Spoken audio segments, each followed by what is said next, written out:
जिसे माधव तिथि भी कहते हैं। और साथ ही साथ आज तुलसी महारानी का जो है शालिग्राम जी के साथ जो विवाह है, इसे भी मनाया जाता है।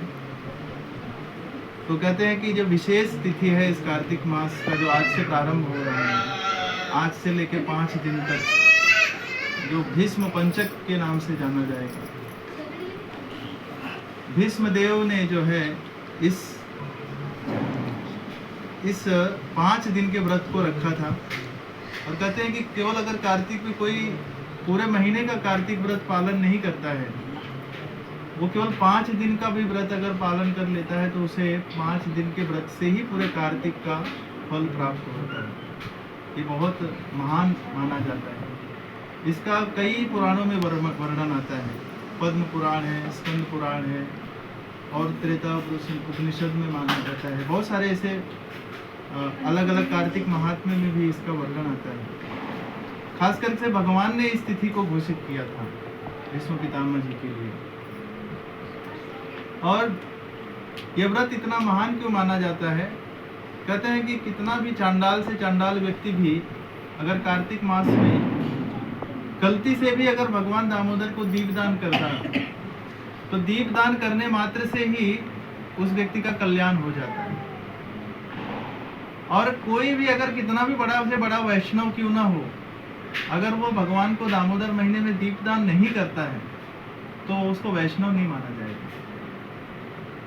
और कोई भी यदि वृंदावन में कार्तिक महीने में धाम में जाता है, तो सारे धाम, सारे तीर्थ, यहाँ तक कि प्रयागराज को जो है तीर्थराज कहा जाता है। तीर्थ में सबसे बड़ा राजा कौन है? प्रयागराज, जिसको तीर्थों का राजा कहा जाता है।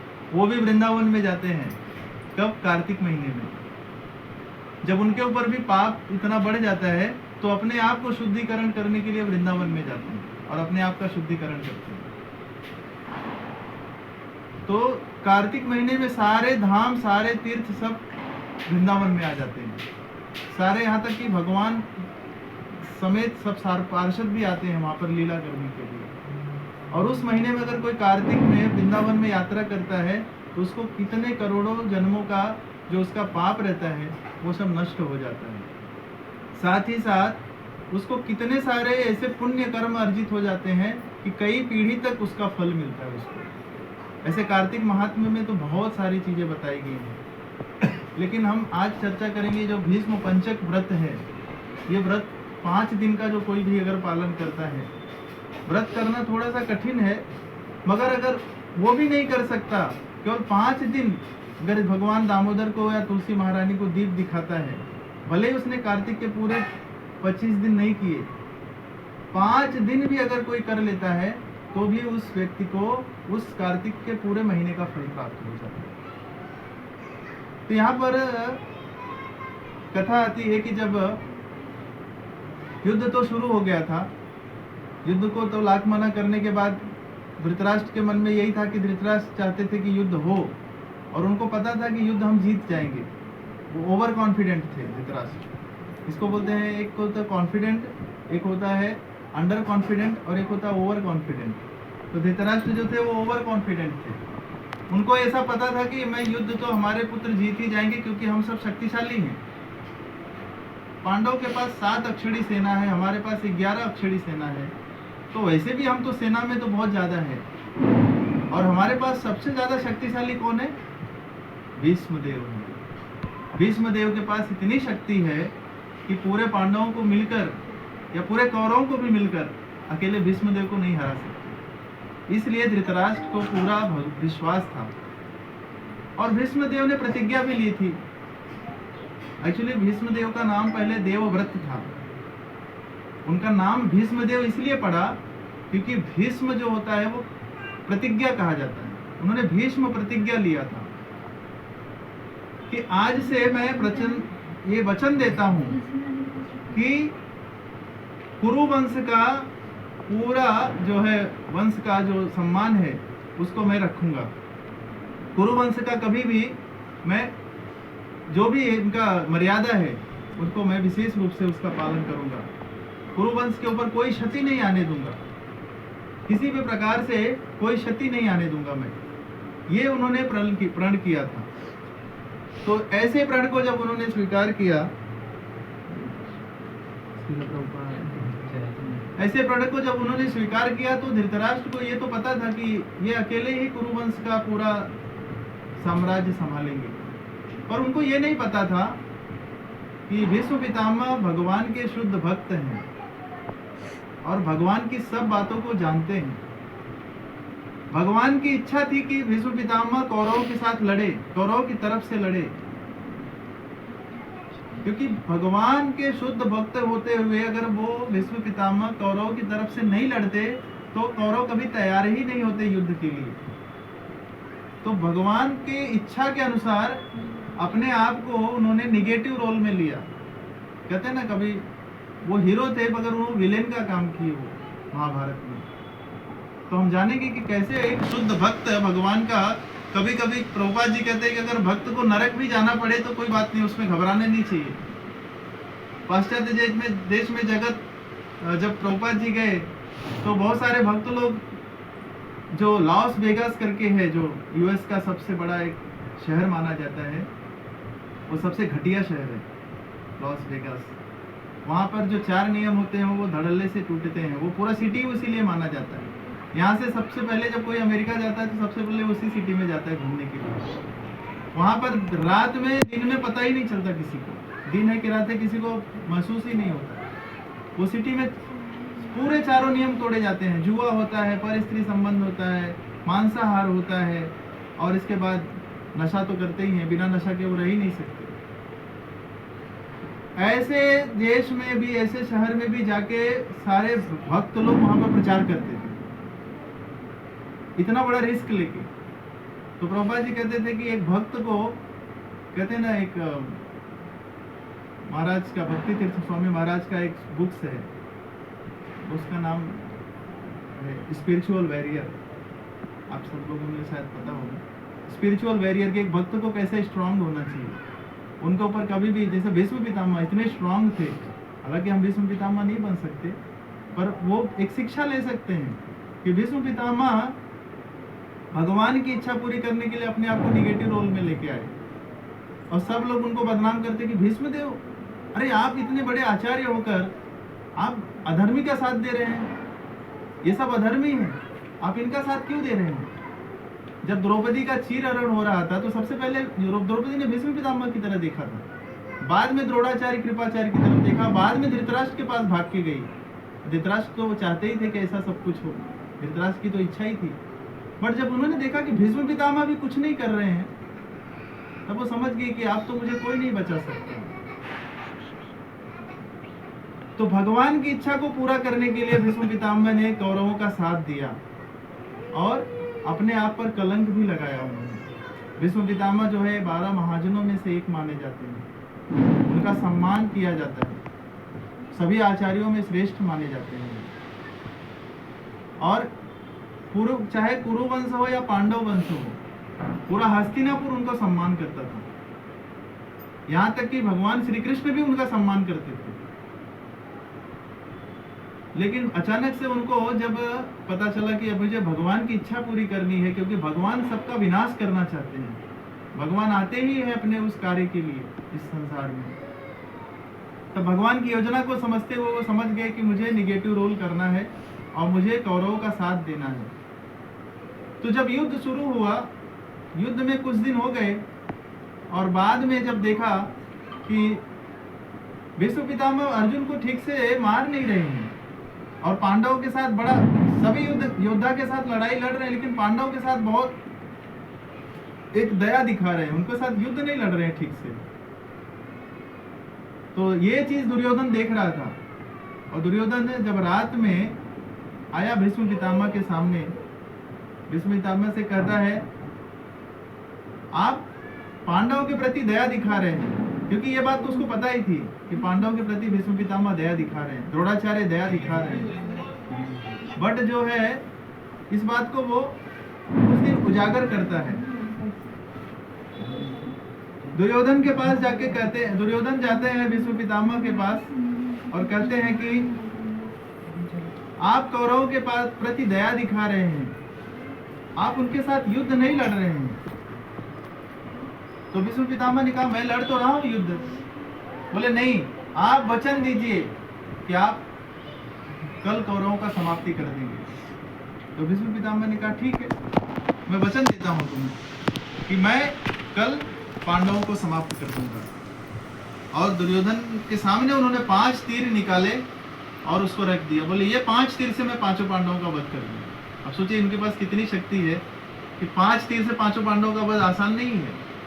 अकेले अर्जुन ही इतने शक्तिशाली हैं कि पूरे सारी कौरव सेना मिलकर उनका सामना नहीं कर सकती, लेकिन फिर भी वो कह रहे हैं कि मैं 5 तीर से 5 पांडवों का विनाश कर दूंगा।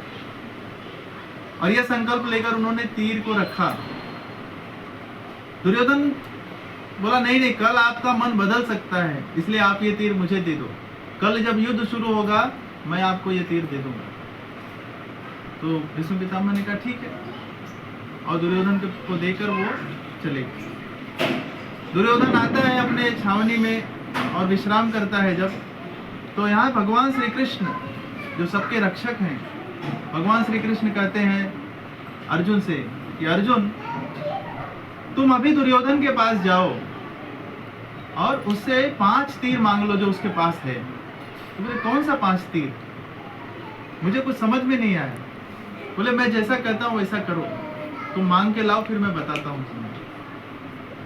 और दुर्योधन पूछेगा तुम्हें कि तुम मेरे पास क्यों आए हो, तो उसको बताना कि तुमने मुझे एक वर दिया था, वरदान दिया था।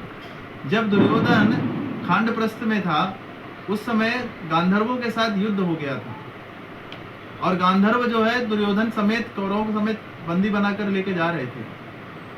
और युधिष्ठिर महाराज जब देख रहे थे तो उन्होंने कहा कि भीम इनको रोको।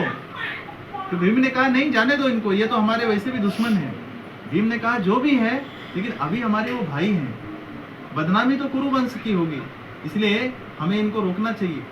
तो अर्जुन, भीम और युधिष्ठिर महाराज मिलकर दुर्योधन की रक्षा किया था, दुर्योधन के पूरे कौरवों की रक्षा की थी। और दुर्योधन उस समय अर्जुन के ऊपर प्रसन्न होकर, क्योंकि अर्जुन ने बहुत अच्छा युद्ध किया था, सारे गंधर्वों को भगा दिया था वहां से, तो दुर्योधन उस समय प्रसन्न होकर कहता है अर्जुन मांगो तुम्हें क्या वरदान चाहिए, तुमने मेरे प्राण की रक्षा की है, मैं तुम्हें कोई भी वरदान दे सकता हूँ। तो अर्जुन ने कहा इसमें वरदान की कोई आवश्यकता नहीं है, तुम मेरे भाई हो एक तरीके से। तो उसने कहा लेकिन तुमको भविष्य में कोई वरदान चाहिए मैं तुम्हें दे सकता हूँ, तुम मांग लेना, ये मेरे ऊपर उधार है तुम्हारा। तो भगवान कहते हैं अर्जुन जाके तुम वही बताना उसको कि जो गंधर्वों के साथ तुम्हारा युद्ध हुआ था उस वरदान को आज तुम मुझे दे दो, और उस वरदान स्वरूप में मुझे वो 5 तीर दे दो। अब दुर्योधन भी तो अपने कुछ न कुछ वचन का तो पक्का ही था, क्षत्रिय है तो क्षत्रिय अपने वचन के पक्के माने जाते हैं। ब्राह्मण और क्षत्रिय इसीलिए माने जाते हैं कि उनका वचन जो है एक बार अगर दिया है तो रघुकुल रीति सदा चली आई, प्राण जाई पर वचन न जाए।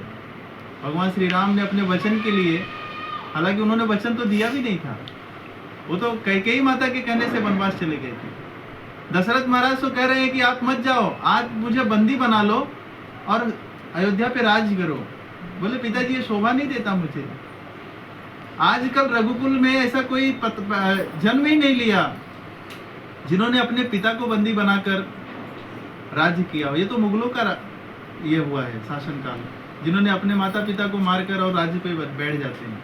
हमारे कोई कुल परंपरा में, चाहे वो क्षत्रिय कुल में, चाहे 2 वंशी हुए हैं, चंद्रवंशी और सूर्यवंशी। चंद्रवंशी में भगवान श्री कृष्ण आए और सूर्यवंशी में भगवान श्री राम आए। दोनों वंशों में आप देख लीजिए कोई ऐसा नहीं हुआ।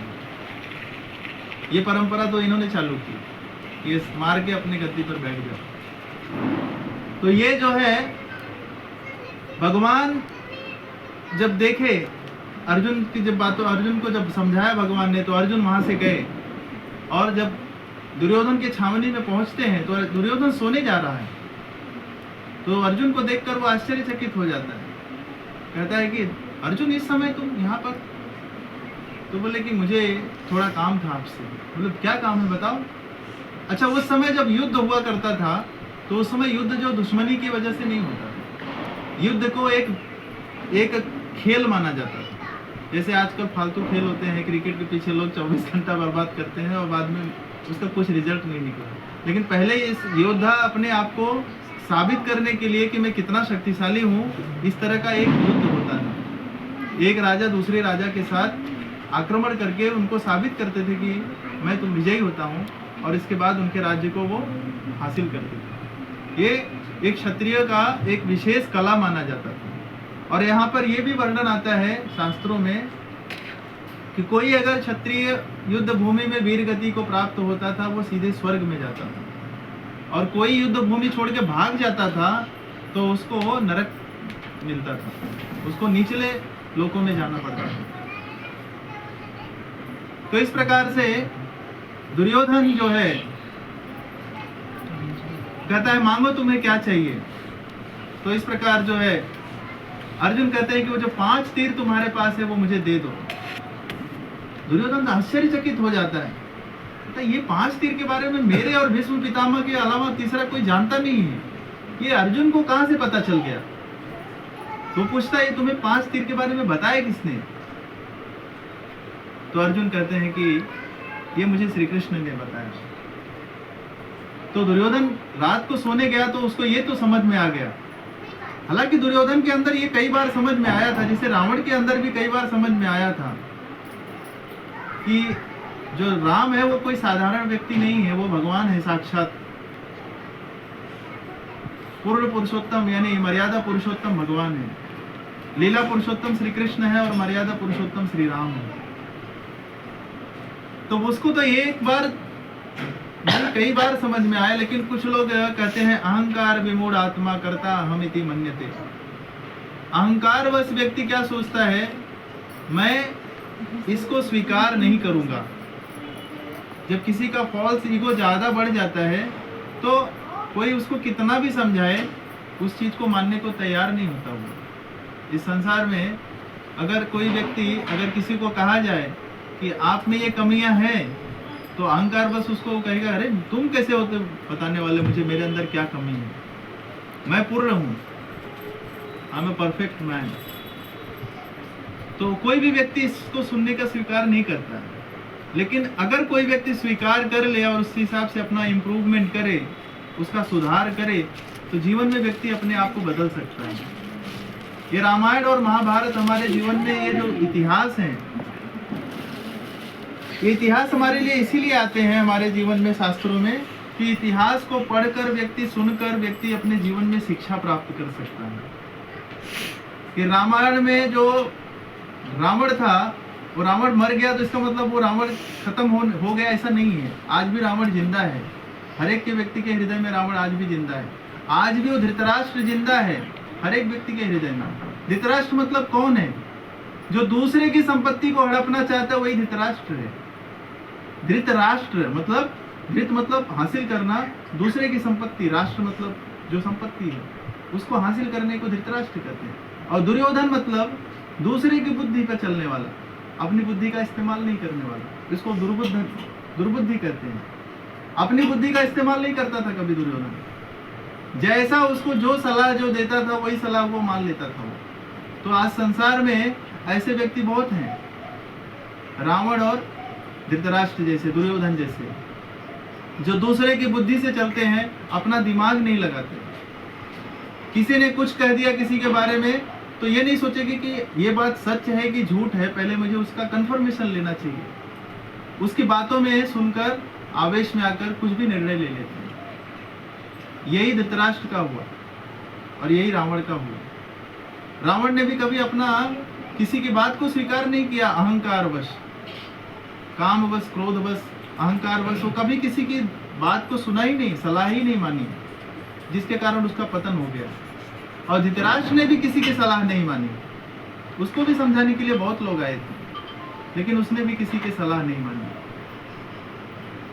तो भगवान के पास अर्जुन जब आते हैं 5 तीर लेके, बोले प्रभु ये 5 तीर मैं लेकर आया। तो भगवान हंसते हैं अर्जुन को देखकर, कहते हैं तुम लोग कल सुबह युद्ध में बचते नहीं, 5 पांडव खत्म हो जाते थे, तुम्हारा खेल कल ही खत्म हो जाता था। बोले मतलब? बोले ये 5 तीर पर तुम्हारे 5 पांडवों का नाम लिखा है और भीष्म पितामह ने प्रतिज्ञा ली है कि कल तुम लोगों को मार देते। लेकिन अब भीष्म पितामह ने जो प्रतिज्ञा ली थी, अब और प्रतिज्ञा जब उनको पता चला सुबह में कि वो 5 तीर कृष्ण ने मंगवा लिए, तब भीष्म पितामह क्रोध में आके कहते हैं कि जैसे मेरी प्रतिज्ञा टूट गई, आज तक मैंने प्रतिज्ञा नहीं तोड़ी, लेकिन अब मेरी प्रतिज्ञा आज टूट गई, तो मैं भी भगवान की प्रतिज्ञा तोड़वा के रहूंगा। और भगवान ने क्या प्रतिज्ञा की थी कि मैं पूरे युद्ध में कोई अस्त्र शस्त्र नहीं उठाऊंगा। महाभारत के युद्ध में भगवान ने कोई अस्त्र शस्त्र नहीं उठाने का संकल्प लिया था, मगर भीष्म पितामह ने यह प्रतिज्ञा ली कि मेरी प्रतिज्ञा अगर टूट गई तो मैं भगवान की भी प्रतिज्ञा तोड़वा के रहूंगा, और मैं उन्हें मजबूर कर दूंगा कि वो अस्त्र शस्त्र उठाए। और इस कारण से जब दूसरे दिन युद्ध शुरू हुआ, तो अर्जुन और भीष्म पितामह का जब आमना सामना हुआ, तो अर्जुन और भीष्म पितामह जब लड़ाई लड़ रहे थे, तो एक दूसरे के ऊपर ऐसे वार कर रहे थे जैसे कोई फूल फेंक रहे हैं एक दूसरे के ऊपर। और भगवान को तो क्रोध आ रहा था अर्जुन का ये देखकर कि अर्जुन उनके ऊपर वार नहीं मार रहे थे, उनका शक्ति जैसे पूरा छीड़ हो चुका है। तो भगवान को क्रोध आया, तो भगवान रथ पर से कूदे और भीष्म पितामह की तरह ऐसे भागे जैसे कोई शेर हिरन को पकड़ने के लिए भागता है, इतने वेग से भागे। और ऐसा कहा जाता है कि पृथ्वी हिल रही थी, कंपन कर रही थी, क्योंकि भगवान भागे तो पृथ्वी का क्या मजल कि पृथ्वी स्थिर रहे। पृथ्वी हिलने लगी और भगवान का उत्तरी जो अंग वस्त्र है वो गिर गया नीचे, और अर्जुन भागकर कूद कर आए और भगवान का पैर पकड़ते हैं, दोनों हाथों से उनके पैर को पकड़कर वहीं पर बैठ जाते हैं। कहते हैं केशव आप ये क्या कर रहे हैं, आपने प्रतिज्ञा ली है, आप अपनी प्रतिज्ञा तोड़ रहे हैं, आपको लोग क्या कहेंगे। तो बोले कि तुम अगर अपनी प्रतिज्ञा नहीं निभाओगे, तुम क्षत्रिय वंश में होकर तुम युद्ध नहीं कर रहे हो अगर, तो मुझे तुम्हारी प्रतिज्ञा अगर टूटेगी तो मैं अपनी प्रतिज्ञा भी तोड़ सकता हूँ। मुझे युद्ध में इन सबको मारना है, अगर तुम नहीं मारोगे तो मैं ही नहीं मारूंगा, ये मैंने संकल्प कर लिया है। तब अर्जुन हाथ जोड़कर कहते हैं कि केशव आप अपनी प्रतिज्ञा मत तोड़िए, अब मैं जैसा आप कहेंगे वैसा करूंगा, मैं भीष्म पितामह को मारूंगा। और इतना मनाने के बाद जब भीष्म पितामह देखते हैं कि अर्जुन और भगवान में वार्तालाप हो रहा है, तो भीष्म पितामह हाथ जोड़कर खड़े हैं। ऐसा नहीं कि वो धनुष बाण निकाल कर मार रहे हैं, ऐसे उन्होंने भगवान के ऊपर चलाया था तीर। और ये कौन सा रस है, ये वीर रस है। भगवान के साथ कई रसों में आदान प्रदान होता है, वात्सल्य रस होता है, माधुर्य रस होता है, शांत रस होता है, दास्य रस होता है, सांख्य रस होता है। वीर रस भी एक है जो भगवान के साथ आदान प्रदान होता है। तो भगवान वीर रस में उनके साथ शक्ति, उनके जैसा कोई समान शक्तिशाली तो कोई नहीं हो सकता। तो भगवान भी चाहते हैं कि उनको भी इच्छा होती है कि कोई मेरे सामने कोई फाइट करे, कोई लड़ाई करे। कौन लड़ाई करेगा, किसी की हिम्मत है? कोई इतना बड़ा रेसलर चैंपियन खली के सामने कोई नाला सुपारा का ऐसा सिकिया पहलवान ला के खड़ा करो, बोलो इसके साथ युद्ध करो, वो खली बोलेगा यार कि मैं गिरूंगा तो ये इधर ही इसका चटनी बन जाएगा, इसको हटा दो। उसके साथ कोई उसके टक्कर का आदमी भी तो होना चाहिए। तो भगवान के सामने इतने बड़े महारथी भीष्म पितामह, उनको वीर रस का आदान प्रदान करने के लिए भगवान को देखना चाहते थे कि भगवान वीर रस में मेरे साथ कैसे आदान प्रदान करते हैं। इस तरह से वो भगवान के साथ युद्ध लड़ते हैं। लेकिन वहां पर भगवान का जब ये रूप देखते हैं, भगवान अपने बाएं हाथ में रथ का पहिया उठाए हुए हैं और दौड़ रहे हैं, तो भीष्म पितामह हाथ जोड़कर उनका अभिनंदन कर रहे हैं, उनको विनम्रता से उनका सम्मान कर रहे हैं, उनको प्रणाम कर रहे हैं। क्योंकि भगवान का ये दर्शन कर कर भीष्म पितामह की जो इच्छा थी वो पूरी हो गई। भीष्म पितामह चाहते थे कि भगवान का मैं ऐसा रूप देखूं, एक योद्धा होने के नाते वो चाहते थे कि भगवान का ऐसा रूप मुझे दर्शन हो। तो भीष्म पितामह जब ऐसा रूप देखते हैं भगवान का, तो वो बहुत खुश हो जाते हैं और उनके आंखों से आंसू निकलने लगते हैं। तो भगवान अर्जुन उनको पकड़ कर लाते हैं और कहते हैं आप जैसा कहेंगे मैं वैसे युद्ध करूंगा। और फिर से युद्ध जब शुरू हो जाता है, तो अर्जुन तो एकदम एक के बाद एक तीर छोड़ते हैं और पूरे भीष्म पितामह के शरीर को छलनी कर देते हैं। कहते हैं कि भीष्म पितामह के शरीर में 1 इंच जगह भी नहीं बची थी, सुई के नोक के बराबर भी जगह नहीं थी। जहाँ पर सुई को डाला जाए, इतना तीर अर्जुन ने मारा था। अर्जुन को तीर अंदाजी में कोई पीछे नहीं कर सकता। अर्जुन को तीर अंदाजी का इतना कला था कि जब भीष्म पितामह शरशैया पर गिर गए तो उनका सर ऐसे उठा था, तो सब कौरव पांडव वहाँ पे रुके थे, क्योंकि भीष्म पितामह 58 दिन बाद मरे थे। 10वें दिन युद्ध जब महाभारत का हुआ, 10वें दिन गिर गए थे, 18 दिन युद्ध चला था, उसके बाद भी 56 दिन तक, 58 दिन तक भीष्म पितामह अकेले पड़े थे। जब तक भगवान ने दर्शन नहीं दिया तब तक वो शरीर नहीं छोड़े, जबकि उनको इच्छा मृत्यु का वरदान था, लेकिन वो शरीर नहीं छोड़ना चाहते थे। क्यों नहीं? क्योंकि वो चाहते थे कि भगवान का दर्शन करके मैं शरीर छोड़ूं। असली में मनुष्य जीवन का सार्थकता तब है यदि कोई भगवान को स्मरण करते हुए अपने शरीर को छोड़े। नहीं तो व्यक्ति कहते हैं ना कि जब जन्म लेता है तो पशु की तरह अपनी माँ को केवल पीड़ा देता है। जैसे एक पशु केवल अपना बच्चा देता है तो अपनी माँ को पीड़ा देता है। यदि व्यक्ति भी केवल जन्म ले और ऐसे ही मर जाए भगवान का स्मरण किए बिना, तो अपनी माँ को केवल पीड़ा ही देता है, बाकी कुछ नहीं करता। शास्त्र में ऐसा बताया गया है और भगवत गीता में भगवान कहते हैं, अंतकाले च मामेव स्मरन् मुक्त्वा कलेव। अंतकाल में यदि कोई भगवान का स्मरण नहीं करता है, भगवान का ध्यान नहीं आता है उसको, तो वो पशु योनि में ही जाएगा, मनुष्य योनि भी नहीं मिलेगा उसको। फिर 84 लाख योनि में जैसा जिसका इच्छा रहता है वैसे ही वो योनि में प्रवेश करता है। इसीलिए बहुत महत्वपूर्ण है हमें अपने जितना भी समय मिलता है हमें भगवान का भक्ति कर लेना चाहिए, क्योंकि ये ऐसा धन है, चाहे हमारा बैंक बैलेंस खाली हो जाए, चाहे हमारी प्रॉपर्टी सब चली जाए, चाहे हमारा जितना भी सब कुछ है संसार में वो सब चला जाए, मगर ये ऐसा धन है कि ये कभी नहीं जाएगा, आपसे कोई छीन नहीं सकता।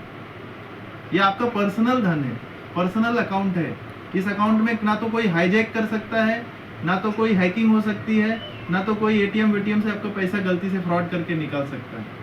यह ऐसा धन है कि ये भगवान ने आपका सीज कर दिया है अकाउंट। इस अकाउंट के ओनर केवल आप हो सकते हो, दूसरा कोई नहीं हो सकता। तो जितना भक्ति का हम धन संचय करेंगे ये हमारे इस जन्म के लिए भी फायदा देता है और अगले जन्म के लिए भी फायदा देता है। क्यों? क्योंकि अगले जन्म का हमें नहीं पता, पर इस जन्म में अगर हम भक्ति करते हैं तो ये भक्ति करके भी हमें सुख पूर्वक हमारा जीवन बीत जाता है, और अगला जन्म हमें मनुष्य का होगा इसकी बात की भी गारंटी मिलती है। तो भीष्म पितामह इतने दिन तक वो शरीर नहीं छोड़े। क्यों नहीं छोड़े? क्योंकि वो चाहते थे कि भगवान का दर्शन हो, इसके बाद में शरीर छोड़े। तो जब भगवान ने भी देखा कि भीष्म पितामह कब तक शरीर नहीं छोड़ते हैं, भगवान भी कभी कभी भक्तों की परीक्षा लेते हैं। भक्त की परीक्षा इसलिए लेते हैं कि देखते हैं, कभी कभी हम सोचते हैं कि हम बहुत अच्छे भक्त हैं, लेकिन जब हमारे ऊपर परीक्षा का घड़ी आता है तब हमारी सब भक्ति छूट जाती है। तब हमको लगता है ये लो अपना कंठी माला, भूखे भजन न होए गोपाला, है ना। तो उस समय पर हमारी असली परीक्षा होती है। तो भीष्म पितामह इतने शुद्ध भक्त हैं, इतने महान वैष्णव हैं, इस संसार को दिखाने के लिए भगवान ने क्या किया, भीष्म पितामह को इतनी पीड़ा के साथ में, इतनी सर्दी में वहां पर भीष्म पितामह लेटे रहे सरसैया पे। आज इतनी सर्दी, अभी तो कुछ सर्दी नहीं पड़ रही है, वो सर्दी जनवरी फरवरी की सर्दी होती है, और उस सर्दी में व्यक्ति को बाहर निकलना मुश्किल हो जाता है।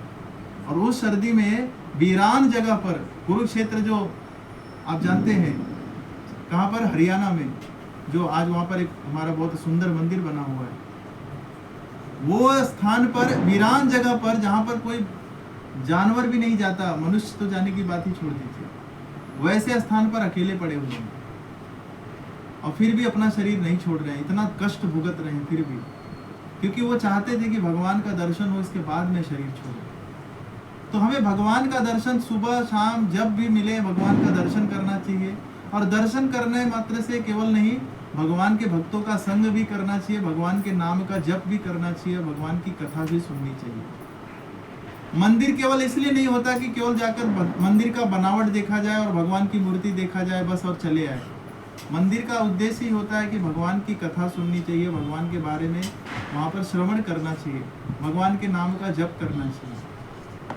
जो वरिष्ठ भक्त हैं वो हमें भगवान के बारे में बता सकते हैं, इसलिए हमें वरिष्ठ भक्तों के हमेशा गाइडेंस में रहना चाहिए। भक्ति अपने मन से नहीं होती है, मनगढ़ंत तरीके से भक्ति नहीं होती है। इसलिए भक्तों का सुपीरियर जो भक्त होते हैं, जो सीनियर भक्त होते हैं, वो हमें समझाते हैं, शिक्षा देते हैं कि ऐसे भक्ति करो, इससे आप उन्नति कर सकते हो भक्ति में।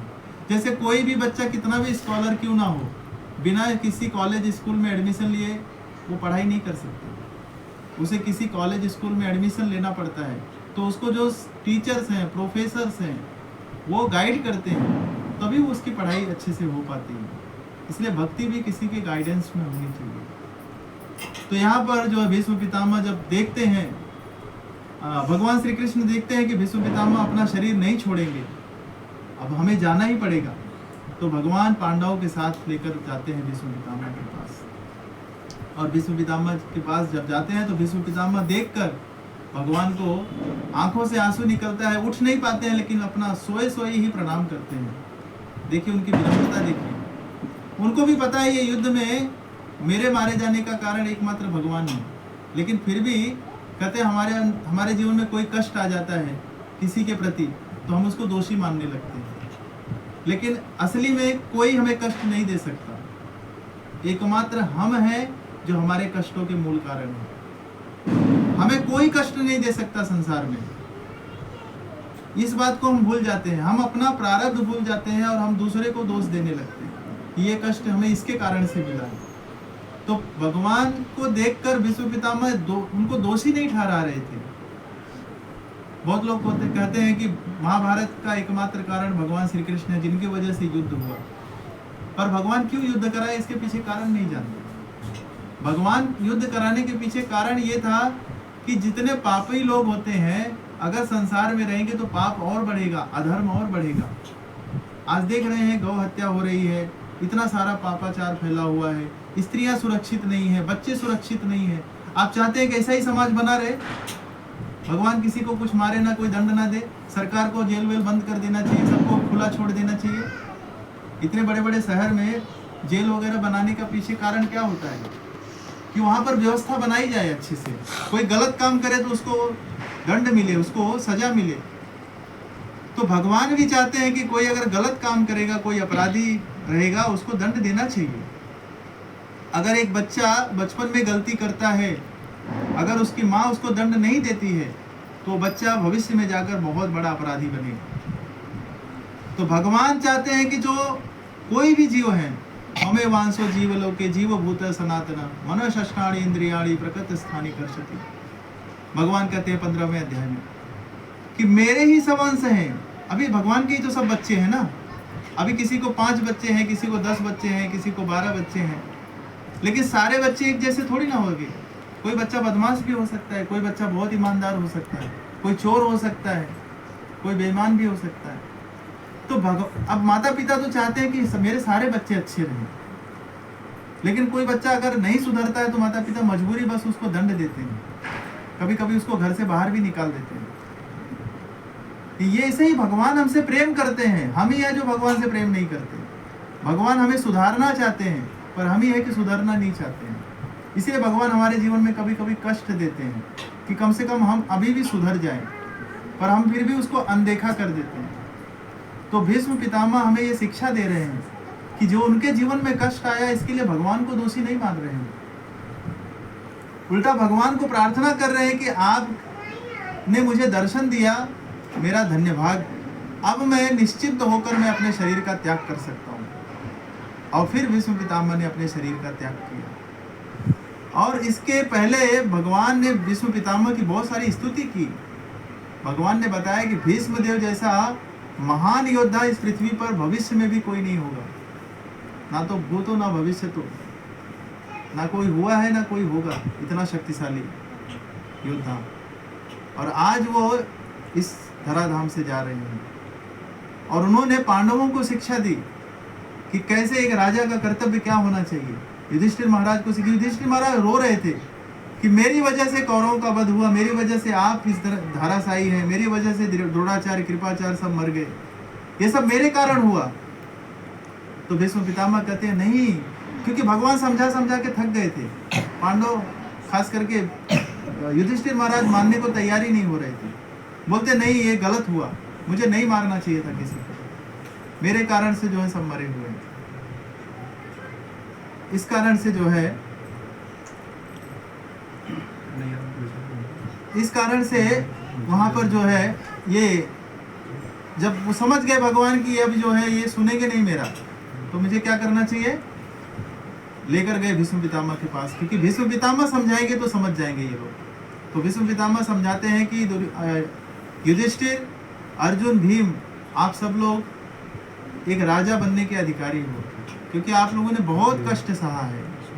इतने सारे कष्टों के सहने के बाद भी आप लोगों ने अधर्म का साथ नहीं दिया, आप लोग धर्म के मार्ग पर टिके रहे।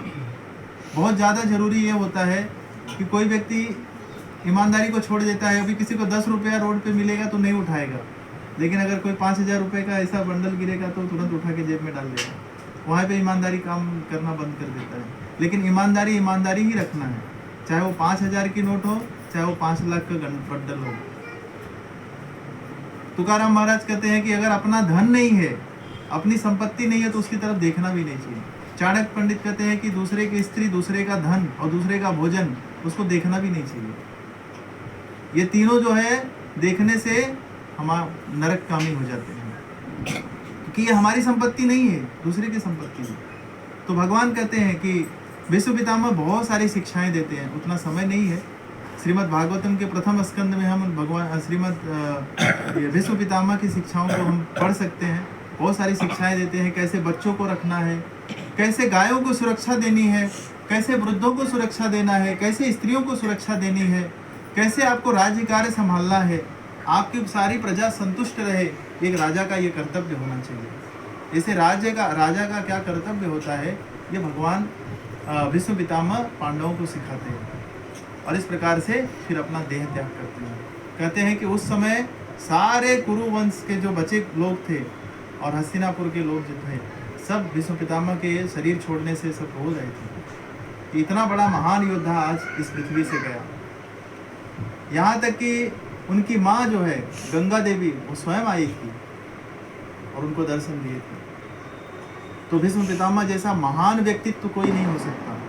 हम उनको निगेटिव नहीं समझना चाहिए उनको। जैसे कोई हीरो होता है, कभी कभी एक्टर की जगह पे वो निगेटिव रोल करता है, तो वो एक्टर ही होता है, वो विलेन नहीं होता है, और कभी कभी उसको निगेटिव रोल करना पड़ता है। तो भीष्म पितामह एक हीरो है, हमारे एक आइडियल है, हमारे एक आदर्श हैं। वो कभी निगेटिव रोल में आ सकते हैं, मगर वो है शुद्ध भगवान के भक्त। हमें इसकी गलती नहीं करनी चाहिए कि वो भीष्म पितामह ने भी अधर्म किया था, इसकी वजह से उनको भी मारा गया। नहीं, वो अपने भगवान की भक्ति के कारण उन्होंने अपने शरीर का त्याग किया, और भगवान की इच्छा की पूर्ति के लिए उन्होंने अपना शरीर छोड़ा। तो इस भीष्मदेव पंचक जो 5 दिन का जो व्रत है, भीष्मदेव की स्तुति करने से, भीष्मदेव का स्मरण करने से, और भीष्मदेव ने जैसे भगवान श्री कृष्ण ने कहा कि हे भीष्मदेव, आपके इस 5 दिन का व्रत अगर कोई करता है तो कहते हैं कि स्त्री का पति हमेशा अमर हो जाता है, मतलब उसके पति को कोई संकट नहीं आता, उसके बच्चे की हमेशा रक्षा होती है, और किसी के घर में दरिद्रता है तो दरिद्रता समाप्त हो जाती है। ऐसे बहुत सारे जो कहते हैं कि भक्ति का जिसके अंदर कोई लक्षण नहीं है वो भी भक्त बन जाता है शुद्ध, ऐसे ये 5 दिन का व्रत रखने से। ऐसे तो बहुत सारे इसके कार्तिक महात्म्य में इसका वर्णन आता है, लेकिन हम 5 दिन केवल अगर भगवान को, दामोदर को और तुलसी महारानी को दीपदान करते हैं और भीष्मदेव को स्मरण भी करते हैं, केवल कहते हैं कि 12 महाजनों का और जो पंचकन्या है, इनका स्मरण करने मात्र से हमारा जीवन जो है शुद्ध हो जाता है। ये बहुत महान आत्माएं हैं, तो हमें इनको सुबह शाम अगर हम स्मरण भी कर लेते हैं तो भी हमारा जीवन धन्य हो जाता है। तो ऐसे भीष्मदेव से हम प्रार्थना करते हैं कि हमारे ऊपर कृपा करें, और हम इस कार्तिक के 5 दिन का जो व्रत है, ये तो बहुत कठोर व्रत होता है, ये तो साधारणतया हम नहीं कर सकते, जो बहुत शुद्ध भक्त हैं वो करते हैं, क्योंकि इसमें 5 जो दिन है वो पंचगव्य का सिर्फ लिया जाता है। इसमें अन्न नहीं लिया जाता, कोई फलाहार नहीं लिया जाता, कोई जल नहीं लिया जाता। पंचगव्य में गोबर आता है, एक दिन गोबर से, एक दिन गोमूत्र से, एक दिन दूध से, और एक दिन जो है घी से इत्यादि से पंचगव्य को मिलाकर ऐसा लिया जाता है। तो ऐसा कहा जाता है कि आज लोग गोमूत्र और गोबर से तो अरे छी, गोबर और गोमूत्र खाना पड़ेगा, लेकिन आप जानते हैं कि भगवान श्री रामचंद्र जी जब आए थे और अयोध्या के राजा जब बने थे, उनको भी गोमूत्र और गोबर से अभिषेक किया गया था। और गोमूत्र और गोबर की इतनी विशेषता है कि कोई गोमूत्र अगर पीता है उसको ज़िंदगी में कोई भी बीमारी नहीं होती। गोमूत्र का पेटेंट करा लिया अमेरिका ने, और हम इधर बैठे रहे कि छी छी करते रहे। अमेरिका ने पेटेंट करा लिया कि कैंसर का कोई भी इलाज होता है तो गोमूत्र से हो जाता है। गाय का गोबर का जिसमें लक्ष्मी का वास होता है, और हम उसको हाथ भी नहीं लगाना चाहते हैं। हम सोचते हैं कि भी गाय का गोबर छुएंगे तो बदबू आती है, लेकिन भगवान साउथ में ऐसे बहुत सारे मंदिर हैं जहाँ पर भगवान का पट खुलता है तो गौ माता को पिछला हिस्सा लेकर आया जाता है, उनको पीछे से दिखाया जाता है, और भगवान का जब पट खुलता है तो गौ माता का पिछला हिस्सा जो है भगवान दर्शन करते हैं। इतना पवित्र माना जाता है। कहते हैं कि रोज सुबह अगर कोई गोबर का अगर अपने घर में उसको अर्क जलाता है केवल, तो कोई भी निगेटिव एनर्जी है जो कहते हैं कि हमारे घर में निगेटिव एनर्जी है, कोई सकारात्मक ऊर्जा नहीं है, कोई दोष है, पाप है, सब नष्ट हो जाता है। ऐसा भी कहा जाता है कि कोई जमीन पर कितने भी जन्मों से वहाँ पर स्मशान बना हुआ है, या पर वहाँ पर कोई ग्रेवयार्ड बना हुआ है जहाँ पर किसान ईसाई और दूसरे धर्म के लोग जमीन में गाड़ देते हैं, अशुद्ध माना जाता है वो जमीन। वहाँ पर गाय को बांध दीजिए 6 महीने केवल, वो जमीन पूरी तरह से शुद्ध हो जाती है। गाय के खुर में सभी जो गंधर्व होते हैं, अब किन्नर होते हैं, और बहुत सारे ऐसे देवताओं का भी वास। गाय के तो पूरे शरीर में 33 करोड़ देवताओं का वास होता है। और उनके खुर की जो ध्वनि होती है, लातूर में जब बहुत साल पहले जब भूकंप आया था तो गाय से पता चल गया था कि गाय जब गाय विचलित होने लगती है तो कहीं ना कहीं कुछ बहुत बड़ा अनहोनी होने वाला है। तो गाय जब ऐसा घूमना शुरू कर दी और चिल्लाना शुरू कर दी तो लोगों को लगा ये क्या हो रहा है, लोगों को लगा ऐसे ही हो रहा होगा। उसके थोड़ी ही देर बाद इतना करारा भूकंप आया कि पूरा लातूर को विनाश कर दिया। और ये साइंटिफिकली आज भी वो बता नहीं सकते, वैज्ञानिक लोग आज भी ये रिसर्च कर रहे हैं कि गाय को कैसे पता चल गया, हमको तो पता ही नहीं चला, लेकिन गाय को पता चल जाता है। गाय कहते हैं कि जिस घर में होती है उस घर में अगर किसी को बहुत बड़ा अनहोनी होने वाला होता है तो गाय अपने ऊपर उसे स्वीकार कर लेती है, यहाँ तक अपना शरीर भी छोड़ देती है और किसी की रक्षा करती है वो। इसीलिए गऊ को माता कहा जाता है, गाय को माँ कहा गया। दूसरे किसी भैंस को माँ सुना है, बकरी को माँ सुना है कभी? गाय को इसलिए माँ कहा जाता है क्योंकि एक माँ जो होती है अपने बच्चे को ज़्यादा से ज़्यादा 3 साल, 1 साल, 2 साल केवल दूध पिलाती है। गाय जो है उस बच्चे को आजीवन दूध पिलाती है। आजकल तो माताएं केवल 6 महीने दूध पिलाती हैं, 6 महीने से ज़्यादा बच्चे को दूध ही नहीं पिलाती। लेकिन पहले के ज़माने में 2 साल 3 साल तक पिलाती है, लेकिन उसके बाद गाय ही है जो बच्चों को दूध पिलाती है। और गाय के दूध में इतने सूक्ष्म तंतु होते हैं, कहते हैं उसमें स्वर्ण भस्म पाया जाता है, ऐसे किसी भी दूध में मिलता नहीं है, केवल गाय के दूध में मिलता है। तो गाय का गोबर, गाय का गोमूत्र, गाय का दूध, गाय का घी, गाय का दही, छाछ, ये सब अमृत समान है। आज हम लोगों ने इन सबको बंद कर दिया और केमिकल फर्टिलाइजर और वो क्या बोलते हैं जो प्रिजर्वेटिव खाने लगे, और वो प्रिजर्वेटिव और ये सब खा खा के हमने आधी से ज़्यादा बीमारियां पैदा कर ली। तो ये जो 5 दिन का अगर कोई व्रत रख लेता है तो उसकी आधी बीमारी दूर हो जाती है, ये भी सत्य है। 5 दिन का अगर पंचगव्य खा लेता है इससे आधी बीमारी दूर हो जाती है। तो हम शायद नहीं कर पाते हैं, लेकिन हम कम से कम इतना तो प्रार्थना कर सकते हैं कि भविष्य में अगर हमें करना हो तो भगवान हमें शक्ति दे कि हम कर पाए। बहुत कठिन भी नहीं है, हमारे बहुत सारे भक्त लोग करते हैं, आज भी करते हैं। ऐसा नहीं है कि भले इतिहास में करते थे आज कोई नहीं करता है, बहुत सारे भक्त लोग करते हैं। तो गौ माता का भी विशेष योगदान है हमारे जीवन में। हमें उनके प्रति आभार प्रकट करना चाहिए, उनका सम्मान करना चाहिए। और कहते हैं गौ, ब्राह्मण और स्त्रियां और बच्चे, बूढ़े अगर ये सुरक्षित नहीं रहेंगे समाज में तो समाज पूरी दुर्दशा में चला जाएगा, समाज सुरक्षित नहीं होगा। और आज ये सब कोई भी सुरक्षित नहीं है, ना तो गाय सुरक्षित है, ना ब्राह्मण सुरक्षित है, ना स्त्रियां सुरक्षित है, ना बच्चे सुरक्षित है, ना बूढ़े सुरक्षित हैं। सब की दुर्दशा हो रही है और इसके कारण केवल हम आप हैं। ऐसा नहीं कि मैं नहीं हूँ, मैं भी हूँ। ऐसा नहीं मैं इधर बैठ के बोल रहा हूँ तो मैं नहीं हूँ, मैं भी उस समाज का हिस्सा हूँ। लेकिन हमें प्रयास करना चाहिए कि इनको कैसे भी तरह से सुरक्षा प्रदान की जाए, तभी जाकर हम समाज में सुरक्षित रह सकते हैं। बाहर घर में, बाहर सब जगह आग लगी है, हम सोचे नहीं हम घर में बैठे रहेंगे तो सुरक्षित रहेंगे, वो आग कहीं ना कहीं हमारे घर में भी प्रवेश करेगी। तो सुरक्षित नहीं रह सकते। इसलिए गौ माता की सुरक्षा, ब्राह्मणों की सुरक्षा, वृद्धों की सुरक्षा, स्त्रियों की सुरक्षा, बच्चों की सुरक्षा, ये हर एक की जिम्मेदारी है। तभी हमारा समाज धर्म के मार्ग पर चल सकता है। केवल मंदिर में बैठ के केवल पूजा करने से ही मात्र से नहीं होगा। इसके लिए हमें थोड़ा आगे प्रयास भी करना पड़ेगा। तो सबसे बड़ा प्रयास यही है कि गौ माता को किसी तरह से बचाया जाए, और इसके लिए हम, आज तो समय नहीं है, भविष्य में कभी इसके ऊपर कभी कथा करेंगे और तुलसी महारानी के बारे में थोड़ी सी चर्चा करेंगे।